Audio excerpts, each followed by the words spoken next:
Hey guys, welcome to resource point. आज अभी हम लोग डिस्कस करने वाले हैं वीज़ एंड आइज़ की करंट अफेयर्स जो कि हमारी अप्रैल मंथ की चल रही है।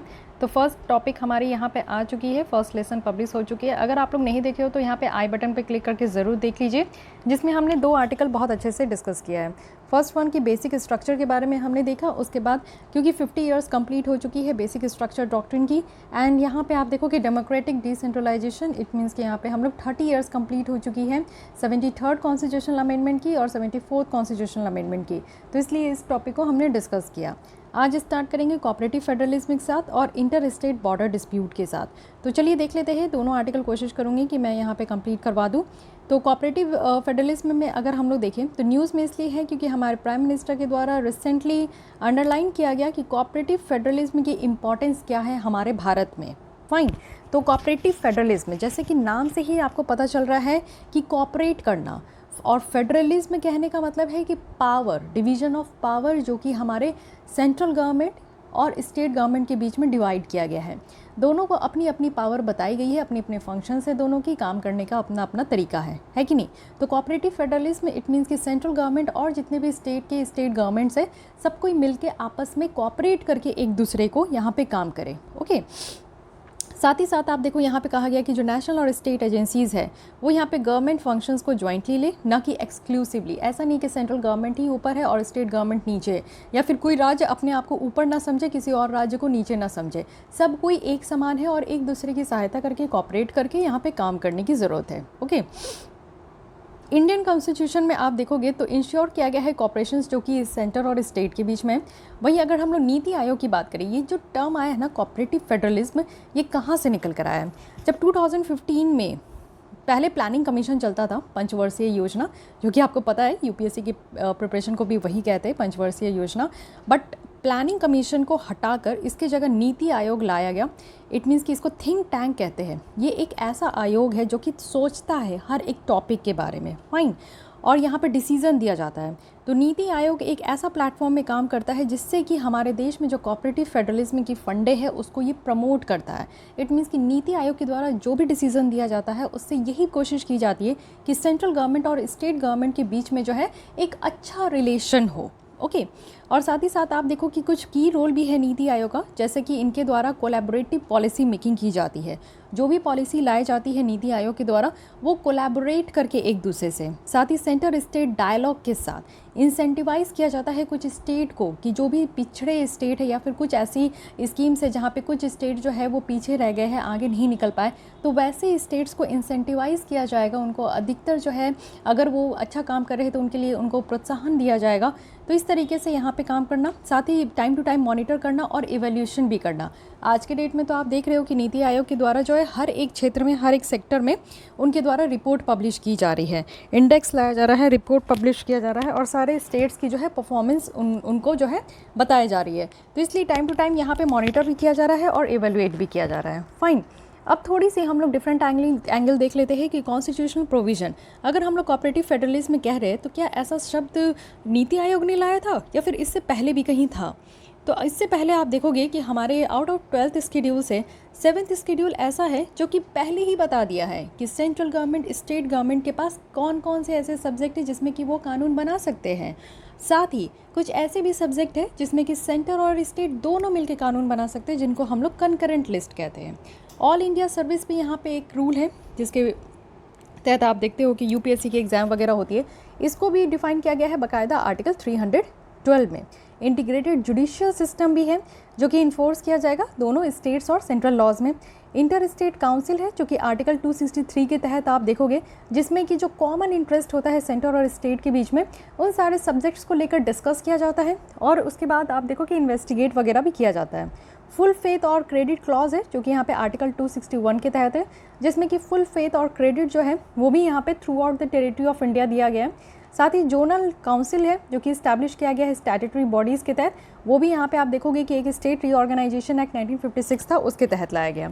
फाइनेंस कमीशन है जो कि हर 5 साल में इनकी जो है वो गठित होती है आर्टिकल 280 के तहत में, जिसमें कि जो भी फिनेंशियल डिस्ट्रीब्यूशन करना है, फिनेंशियल रिसोर्सेज जो भी है उनका जो डिस्ट्रीब्यूशन करना है स्टेट और यूनियन के बीच में, वो फाइनेंस कमीशन के द्वारा किया जाता है। उसके बाद जीएसटी काउंसिल आप देखोगे जो कि आर्टिकल 279A के तहत है, ये भी रिस्पॉन्सिबल है कि जीएसटी का जो रेट है वो डिसाइड करना और मोडालिटीज़ वगैरह डिसाइड करना कि कैसे इसको जो है इम्प्लीमेंट किया जाएगा। फाइन, तो ये सारी बातें हैं। अब समझने का हम लोग कोशिश करते हैं कि नीड फॉर कोऑपरेटिव फेडरलिज्म, क्यों हमारे देश में जो है कोऑपरेटिव फेडरलिज्म का ज़रूरत है, क्यों नीड है। सबसे पहला आप देखो कि यहाँ पे जो रीजनल डिस्पैरिटी है, हमारा देश एक ऐसा देश है जिसमें कि आपको बहुत ही ज़्यादा भिन्नताएं देखने को मिलेगी। ओके, तो बहुत ही ज़्यादा आप देखोगे कि डिफरेंट कल्चर्स के, डिफरेंट रिलीजन के, बहुत सारे डिफरेंट कास्ट के अपनी क्विज़ीन है, अपना उनका डायलेक्ट्स है, लैंग्वेजेस बहुत सारे हैं। तो ये सारे तरीके से आप देखो कि बहुत डिफरेंट तरीके के लोग हमारे देश में रहते हैं। तो हमारे यहाँ जो रीजनल डिस्पैरिटी है उनको एड्रेस करने के लिए, जिससे कि एक इंक्लूसिव और बैलेंस्ड डेवलपमेंट हो सके। ऐसा ना हो कि कोई एक स्टेट बहुत आगे निकलते जा रहा है, कोई एक राज्य बहुत पीछे रह गया। तो ऐसा नहीं होना चाहिए। हर एक राज्य में जितने भी लोग हैं सारे लोग आगे निकल कर आए, और एक जो हमारे देश का डेवलपमेंट होता है ना वो इंक्लूसिव होनी चाहिए। ठीक है, साथ ही इफेक्टिव इम्प्लीमेंटेशन हो पॉलिसीज़ का। यहाँ पे ये कहा जाता है कि सेंट्रल गवर्नमेंट की जो पॉलिसीज़ हैं वो इफेक्टिव इम्प्लीमेंट हो, जिसमें एक क्रूशियल कॉपरेशन की ज़रूरत है। जब भी कोई पॉलिसी आप देखते हो कि लाया जाता है जिसमें कि अगर सेंट्रली स्पॉन्सर्ड स्कीम है, तो सेंट्रली स्पॉन्सर्ड स्कीम कहने का मतलब है कि उसमें कुछ परसेंटेज ऑफ फंड जो है वो सेंट्रल गवर्नमेंट के द्वारा दिया जाता है और कुछ परसेंटेज ऑफ फंड जो है वो स्टेट गवर्नमेंट के द्वारा दिया जाता है। तो दोनों जो यहाँ पर सरकार है वो दोनों मिलकर जो है अपने एक म्यूचुअल कॉपरेशंस के तहत कोई भी तरीके का जो स्कीम्स है उसको इम्प्लीमेंट कर सकते हैं। शेयरिंग ऑफ रिसोर्सेज है कोऑपरेटिव फेडरलिज्म में आप देखोगे कि फेयर और इक्विटेबल शेयरिंग होता है रिसोर्सेज का। यहाँ पे सारे स्टेट्स को ये इंश्योर किया जाता है कि आप सारे रिसोर्सेज को एक्सेस करें फॉर डेवलपमेंट। उसके बाद डेमोक्रेसी को स्ट्रेंथन करने की बात की जाती है। कोऑपरेटिव फेडरलिज्म की बात करें तो इसमें डिसेंट्रलाइजेशन ऑफ पावर को प्रमोट किया गया है। साथ ही ज़्यादा से ज़्यादा ऑटोनॉमी दिया गया है, स्टेट को छूट दी गई है कि आप अपने तरीके से भी कानून बना सकते हैं। 7th शेड्यूल में जैसे कि बहुत सारे सब्जेक्ट्स जो हैं वो स्टेट गवर्नमेंट के तहत है कि आप इससे रिलेटेड कानून बना सकते हैं। इससे क्या है कि जो डाइवर्स नीड्स है वो इंश्योर हो सके और एस्पिरेशन मिल सके लोगों को कि क्या डिसीजन मेकिंग प्रोसेस के तहत कौन कौन सी बातों को यहाँ पे ध्यान में रखना है। साथ ही इमर्जिंग इश्यूज़ में कोलैबोरेशंस बहुत ज़्यादा ज़रूरी है। आप देखो कि किसी राज्य में एक अलग अलग तरीके की प्रॉब्लम होती है। किसी राज्य में आप देखो कि अभी जैसा सिचुएशन है कि इतनी ज़्यादा गर्मी है, हीट वेव्स है, तो किसी राज्य में आप देखोगे कि ड्रॉट लाइक सिचुएशन अराइज हो चुकी है, वाटर स्कार्सिटीज़ की इशू आ चुकी है। लेकिन अभी वही आप देखोगे कि आज की डेट में जब केरल में मानसून हिट हो चुका है तो वहाँ बारिश हो रही है, लेकिन नॉर्थ में आप देखो तो बहुत गर्मी है। तो बहुत तरीके की आपको डिफरेंसेस देखने को मिलती है, इमर्जिंग इश्यूज़ जो है वो निकल कर आती है। वहीं अगर नेशनल सिक्योरिटी की बात करें, कोई डिजास्टर मैनेजमेंट की बात करें, जैसे आप देखते हो साइक्लोन आ जाता है या फिर इसी तरीके का फ्लड लाइक सिचुएशन अराइज हो गए या फिर ड्रॉट लाइक सिचुएशन अराइज हो गए, तो ये सब क्या है, ये सब डिजास्टर है। तो इन सारे डिजास्टर्स में भी आप देखते हो कि सेंट्रल गवर्नमेंट के द्वारा बहुत सारे फंड्स वगैरह दिए जाते हैं या फिर बहुत ज़्यादा जो है आप देखोगे कि सहायता वगैरह किया जाता है ह्यूमैनिटेरियन बेसिस पे। तो इसलिए जो भी इश्यूज़ वगैरह निकलते हैं हमारे देश में उसमें कोलैबोरेशन की बहुत ज़्यादा ज़रूरत है। ये सारे तो रहे कि क्यों ज़रूरत है, बट अब समझते हैं कि कोऑपरेटिव फेडरलिज्म जो हमारे देश में चल रहा है भी, इसको फॉलो भी किया जाता है, तो इसमें क्या क्या परेशानियाँ आती है। सबसे पहले आप देखो कि ओवर सेंट्रलाइजेशन ऑफ पावर आता है। कहीं ना कहीं ये समझ में तो आ ही जाता है कि हमारी जो सेंट्रल गवर्नमेंट है ना वो मोर पावरफुल है as comparison to state government, which is obvious. But जो सेंटर के द्वारा ज़्यादा से ज़्यादा जो पावर इंजॉय किया जाता है स्टेट के ऊपर, वो भी कुछ सर्टेन मैटर्स में, और कुछ रूल्स रेगुलेशंस भी आप देखते हो कि सेंट्रल गवर्नमेंट के द्वारा ही इम्पोज किया जाता है, जिसमें कई बार ये देखा जाता है ना कि स्टेट्स जो है सेंट्रल गवर्नमेंट के जो रूल्स रेगुलेशंस या फिर कोई जो एडवाइस है उसको मानने से इनकार कर देते हैं। तो ये भी एक समझ में नहीं आता कि इस चीज़ को टैकल कैसे करें। फॉर एग्जाम्पल आपको पता है कि कोविड पेंडेमिक हो या फिर डिजास्टर मैनेजमेंट एक्ट है, जिसको कि सेंटर के द्वारा काफ़ी यूज़ किया जाता है कि स्टेट्स वगैरह को बाईपास कर दो और कंप्लीट कंट्रोल हर एक चीज़ का अपने अंडर में रखो। तो ये एक आप समझ सकते हो कि कहीं ना कहीं लूप होल है। साथ ही पॉलिटिकल डिफरेंसेस भी देखने को मिलता है। सेंट्रल गवर्नमेंट के द्वारा जो है कई बार ये आरोप भी लगा है कि वो पावर वगैरह भी यूज़ करते हैं, जिससे कि जो अपोजिशन रूल्ड जो स्टेट है ना उसमें प्रॉब्लम होता है और उसमें वो फंड वगैरह रिसोर्सेज वगैरह भी जो है देने से डिनाई कर जाते हैं। साथ ही इंटर स्टेट डिस्प्यूट भी है। सेंट्रल गवर्नमेंट का आप देखोगे कि ये कहा जाता है कि मीडिएट करता है डिस्प्यूट जो स्टेट्स का है रिसोर्सेज को लेकर, चाहे वो पानी को लेकर हो, लैंड को लेकर हो। साथ ही डाइवर्सिटी की अगर हम लोग बात करें तो नो डाउट कि हमारे देश में डाइवर्सिटी बहुत ज़्यादा है। डाइवर्सिटी जिस हिसाब की है उस हिसाब से ये डिमांड भी है कि हम लोग अप्रोच वगैरह को कस्टमाइज़ करें, जिससे कि डिफरेंट जो रीजन है वो यहाँ पे निकल कर आए। साथ ही इंटरफेरेंस है इन स्टेट मैटर्स में, तो इसमें आप देखोगे कि लैक ऑफ ऑटोनोमी है। ओके, जो इंटरफेरेंस है ना स्टेट मैटर का, इसमें स्टेट्स की जो स्वतंत्रता है वो बहुत कम है। फॉर एग्जांपल आप जो रिसेंट कंट्रोवर्सी हुआ था न्यू फार्म लॉज, जो 3 लॉज आए थे, उसको लेकर जो यहाँ पे आपका कंट्रोवर्सी हुआ था, उसमें तो हमने साफ ही देखा था कि बहुत सारे स्टेट्स के द्वारा इस 3 लॉज को जो है अपोज किया गया। बट लास्टली क्या हुआ, वो लॉ तो मतलब कि आपका आया ही ना, सेंट्रल का जो दबाव था उसको तो फॉलो किया ही गया ना। तो समटाइम्स आप देखो कि हमारे देश में ये जो कहते हैं हम लोग कोऑपरेटिव फेडरलिज्म को फॉलो करना, इट्स कहीं ना कहीं एक टफ़ है। लेकिन क्या करना चाहिए, क्या वे फॉरवर्ड है जिससे कि हम लोग कोऑपरेटिव फेडरलिज्म की जो फंडे है उसको हम लोग और ज़्यादा स्ट्रेंथन कर सके। तो सबसे पहले यहाँ पे एडवाइस दी गई है कि हम लोग को लोकल बॉडीज़ को एम्पावर करने की ज़रूरत है। तो लोकल बॉडीज़ जैसे कि पंचायती राज इंस्टीट्यूशन है, अर्बन लोकल बॉडीज़ है, उनको यहाँ पे एम्पावर किया जाए, जिससे कि कुछ डेवलपमेंट एक्टिविटीज़ वगैरह जो है वो और बेटर तरीके से हो सके। साथ ही फाइनेंशियल डिवोल्यूशन की भी बात की गई है कि हम लोग को यहाँ पे जो शेयर है स्टेट का सेंट्रल टैक्सेस वगैरह में उसको इंक्रीज़ करना चाहिए, जिससे कि फाइनेंशियल रिसोर्सेज जो स्टेट की है वो इंक्रीज़ हो सके, और जो फिस्कल फेडरलिज्म है इसके फंडे को हम लोग जो है प्रमोट करें। साथ ही बेस्ट प्रैक्टिसेस को शेयर करना चाहिए। कुछ राज्य, कुछ आप देखोगे कि अदर कंट्रीज़ हैं जो कि कोऑपरेटिव फेडरलिज्म को बहुत अच्छे से आगे लेकर चल रहे हैं, तो वो कैसे लेकर चल रहे हैं उस सारी चीज़ों को हम लोग को अपने देश में जो है इम्प्लीमेंट करना चाहिए। जैसे कि यहाँ पे लैंड हो गया, लेबर हो गए, और जो नेचुरल रिसोर्सेज है, इन सारे पॉइंट्स में आप देखोगे कि कहीं कहीं किसी किसी स्टेट में, किसी किसी देश में बहुत अच्छे तरीके से यहाँ पे प्रैक्टिस हो रहा है। साथ ही यहाँ पे सेंटर स्टेट डिस्प्यूट भी देखो तो इसको भी रिजॉल्व करने की ज़रूरत है। सुप्रीम कोर्ट ऑफ इंडिया के द्वारा बहुत सारे ट्राइब्यूनल्स वगैरह सेटअप किए गए हैं कि डिस्प्यूट वगैरह को रिजॉल्व करना, जो भी वाटर शेयरिंग से है, इंटर स्टेट बॉर्डर से है और अदर इशूज़ से। इससे क्या होता है ना कि इससे एक अच्छा खासा इन्वायरमेंट बिल्डअप होता है, ट्रस्ट अच्छा बिल्डअप होता है, क्रिएट हो पाता है कि कॉपरेशन और कोलैबोरेशंस जो है बिटवीन सेंट्रल गवर्नमेंट और स्टेट गवर्नमेंट आगे बढ़े। साथ ही जो पैराडाइम डिप्लोमेसी है उसको प्रमोट करने की ज़रूरत है। अगर हम लोग यहाँ पे देखो कुछ डिप्लोमेटिक मेजर्स जो है, जैसे trade, commerce, FDI, education, culture exchanges, इन सारे में आप देखोगे कि स्टेट्स जो है कुछ यहाँ पे बेटर इक्विप करते हैं। तो पैरा डिप्लोमेसी इट मीन्स की फॉरेन पॉलिसी डिसेंट्रलाइजेशन है, इसमें एक ग्रेट एग्जाम्पल है कोऑपरेटिव फेडरलिज्म का। ठीक है, इससे क्या है कि स्टेट्स जो है ना एक इक्वल पार्टनर्स की तरह निकल कर आ रहा है in the development of country.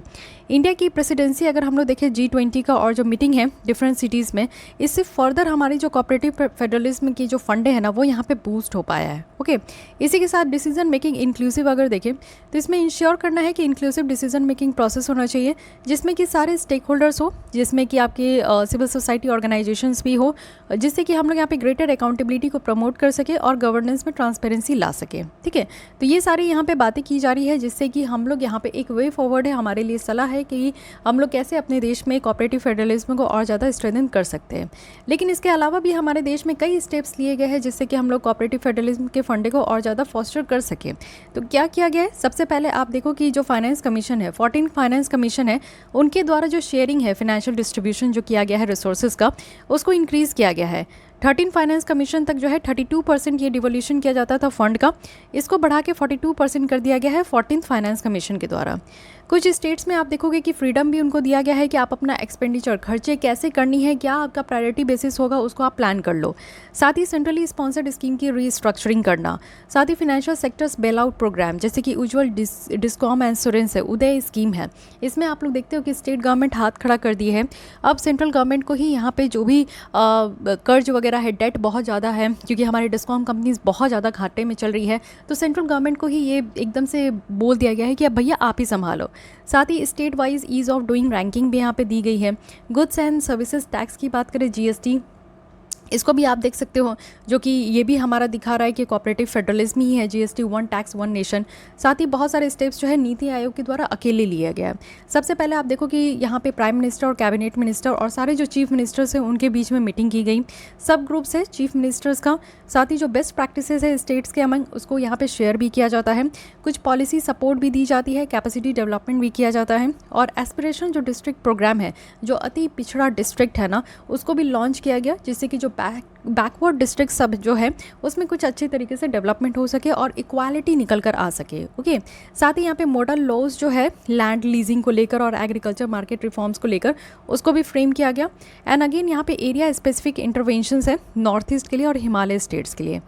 Sustainable action लिया गया है for transforming human capital programme, तो इसको 7 प्रोग्राम किया गया है सस्टेनेबल एक्शन, जिससे कि हम लोग ह्यूमन कैपिटल प्रोग्राम को जो है सही तरीके से यहाँ पे ट्रांसफॉर्म कर सके, जिससे कि ट्रांसफॉर्मेशन हम लोग किस किस सेक्टर में, एजुकेशन सेक्टर में हो, हेल्थ सेक्टर में हो, इन सब में हम लोग ट्रांसफॉर्मेशन देखें। और जो रोल मॉडल स्टेट्स है, यानी कि आगे आने वाले फ्यूचर में 3 रोल मॉडल स्टेट्स को यहाँ पे बिल्डअप करना है। ओके, तो ये सारे यहाँ पे आप देखो कि स्टेप्स लिए गए हैं, ईच एंड एवरी चीज़ें जो है बहुत अच्छे से यहाँ पे समझाई गई है अबाउट कोऑपरेटिव स्टेट फेडरलिज्म। अब know the term, it means कि कोऑपरेटिव फेडरलिज्म कहने का मतलब है कि वर्टिकल रिलेशनशिप्स कहने की बात है स्टेट और सेंट्रल गवर्नमेंट के बीच में, और जिसमें कि आप देखो कि स्टेट जो है अपने आप में ही कम्पीट करते हैं, लेकिन बेसिकली कोऑपरेटिव फेडरलिज्म में we are talking about the relationship between central government and state government. NITI Aayog के द्वारा इंकरेज कई बार किया जाता है और लगातार आप देखो कि इनके रिपोर्ट्स के द्वारा इंकरेज किया जाता है, एक हेल्दी कंपटीशन होना चाहिए स्टेट्स को लेकर, जिसमें कि सेकी इसे कहते हैं स्कूल एजुकेशन क्वालिटी इंडेक्स लाया जाता है, जिसमें कि स्कूल की जो एजुकेशन है किस राज्य में कैसी है, किस डिस्ट्रिक्ट में कैसी है, टॉप 3 परफॉर्मर बिल्कुल ही इस तरीके से डिवाइड करके इनके द्वारा बताया जाता है। उसके बाद स्टेट हेल्थ इंडेक्स आता है जो कि हेल्थ के लिए होता है हर एक डिस्ट्रिक्ट में। साथ ही कंपोजिट वाटर मैनेजमेंट इंडेक्स है जो कि वाटर के लिए होता है, कि कौन से राज्य है जो कि बहुत अच्छे से वाटर मैनेजमेंट करते हैं, उसकी चीज़ों को सीखने के लिए यहाँ पे जो जहाँ पे वाटर स्कार्सिटीज़ है, वाटर रिलेटेड इश्यूज़ है, वाटर टेबल बहुत डाउन हो रहा है या फिर यहाँ पे वाटर पोल्यूशंस है, तो वो सारी चीज़ें उन स्टेट को सिखाई जाती है जिनमें कि बहुत अच्छा परफॉर्मेंस नहीं हो रहा है। साथ ही सस्टेनेबल डेवलपमेंट गोल इंडेक्स भी लाया जाता है कि आउट ऑफ टोटल यहाँ पे 17 जो गोल दिए गए हैं जिसे 2030 तक हमें अचीव करना है, तो इसमें कौन ऐसे राज्य है जो कि हर एक 17 गोल में आगे निकल कर आए हैं और अच्छे कार्य कर रहे हैं। नीति आयोग के द्वारा भी रिलीज़ किया गया है delta ranking for performance of aspirational districts. Okay, तो ये सारी बातें हैं। आई होप कि आपको ये जो कोऑपरेटिव फेडरलिज्म की पूरी तरीके से जो टॉपिक है हर एक एंगल से यहाँ पे कवर किया जाता है, कॉन्स्टिट्यूशनल प्रोविज़न क्या है और एकदम से लेमैन लैंग्वेज में मैंने इनकी मीनिंग बताई, साथ ही नीड क्यों है कोऑपरेटिव फेडरलिज्म का, चैलेंजेस क्या क्या आ सकता है और हमारे देश में क्या क्या स्टेप्स लिए जा रहे हैं, और एंड बहुत ही अच्छा, बहुत ही शानदार यहाँ पे वे फॉरवर्ड। तो आई होप कि आपको किसी भी तरीके से यहाँ पे प्रॉब्लम ना हो कोऑपरेटिव फेडरलिज्म के टॉपिक पे। तो guys due to lack of time आज मैं यहीं तक इसको डिस्कशन ये इसी टॉपिक पे रखती हूँ, क्योंकि एक ही टॉपिक आपको जो है पूरी हॉलिस्टिक कवरेज देता है। मुझे नहीं लगता है कि आप कोऑपरेटिव फेडरलिज्म में आपको अगर कहीं से भी क्वेश्चन पूछा जाए मेंस में, इंटरव्यू में, तो आपको कहीं से भी डाउट हो। ओके, तो guys we will start tomorrow by inter state border dispute and this is all about this today's lesson. I hope कि आपको ये लेसन अच्छे लगे होंगे, समझ में आए होंगे। फिर भी कोई डाउट के सजेशंस रह जाता है तो आप कमेंट कर सकते हो। मिलती हूँ कल इसी टाइम पे इसी समय, तब तक के लिए थैंक यू।